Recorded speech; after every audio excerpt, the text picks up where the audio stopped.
Hello, this is Deborah Dachinger on the Dare to Dream radio show, and I'm really excited to be here because this is what I love to do. I'm just going to read an awesome email that I received from somebody. Boy, there is so much that goes on here that you guys don't get to see, but it's a virtual plethora of tons of equipment and dials and things grabbing my attention, so I'm going to choose to put my attention right here.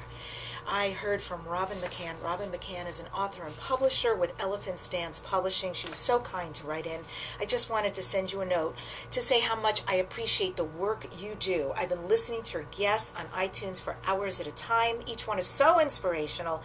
I'm so grateful for the awesome resources you provide to us. Without what you do, I would not know of these inspirational people. She's talking about my interviews, of course, and the connections we make visiting their websites, the value of all of us connecting together to change the world. Just wanted to share this with you. Thank you, Robin, and I love hearing from all of you, so thanks for writing. It means the world.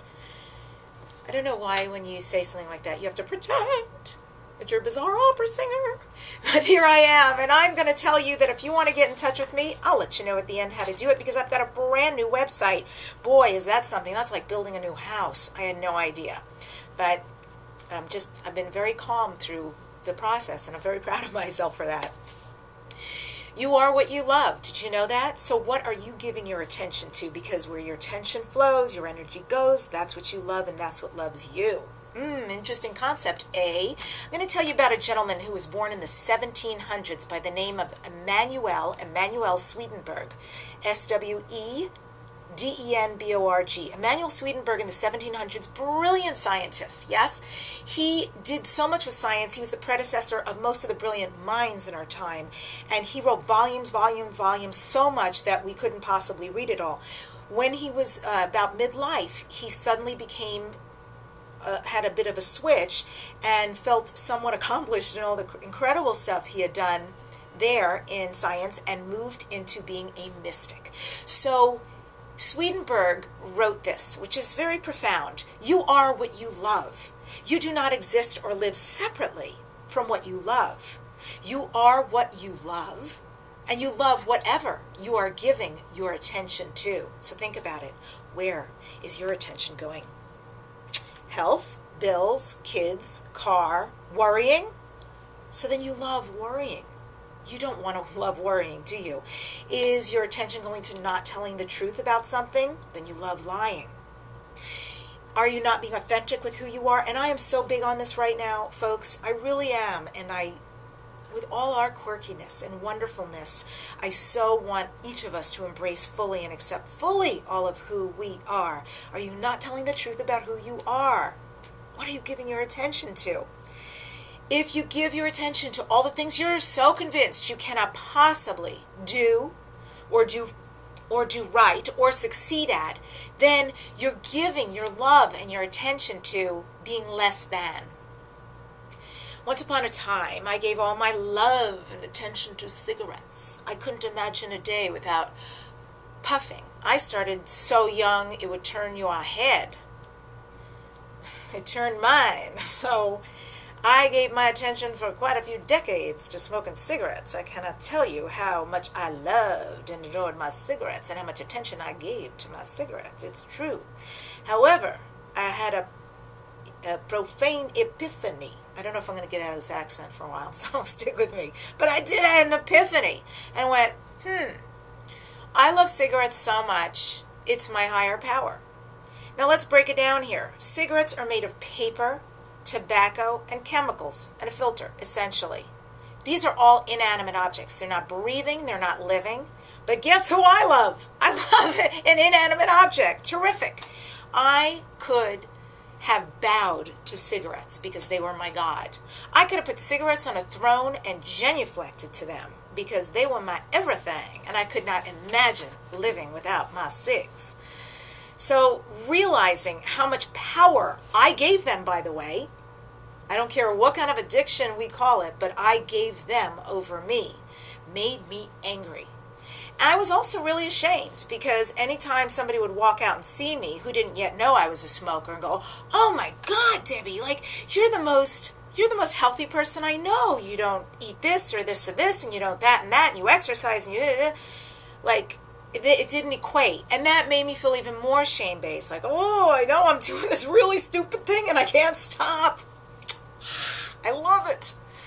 All right. Well, the day I realized that pissed me off. These things have so much control of me, and man, it can't keep going like that. So 12 years ago, I put down cigarettes, and with the help of my choice to change my attention, truly, I stopped quitting. And then I did several hypnotherapy sessions to really help me get over some of the emotions that brought over. Never have picked up one again. Never think about it. Not even in my consciousness. Not even. Unless someone is around who's a stranger who smokes, and then it's very stinky. But other than that, don't think about it. Well, what do? That's not working for you. That's an inanimate object that you're giving all this animate energy to that really belongs to something that will give back goodness and health and love and not going to rob you. Something that is good for your attention to go to. Because the saving grace of all this is that the opposite is always true. If you love love, if you love honesty, if you love sharing, if you love equality, if you love kindness, if you love trust, well, then you're giving your attention to that you love, and then there's no separation there either. You and love.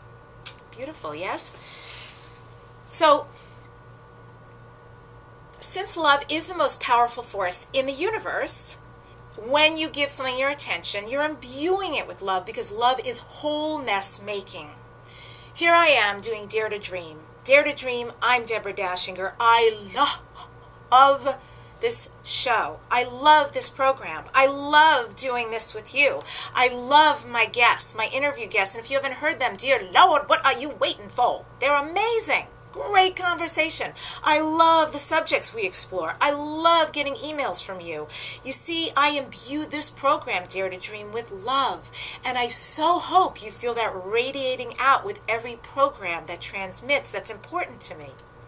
The other day I was looking at a page and I saw the word evil. And it struck me, evil. Evil spelled backwards is live. How interesting is that?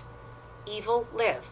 So, how about we all agree right now to not be evil or wicked to ourselves by not giving ourselves a full chance at life? Evil is denying ourselves. Evil is convincing ourselves we're not capable of whatever we say we want to do.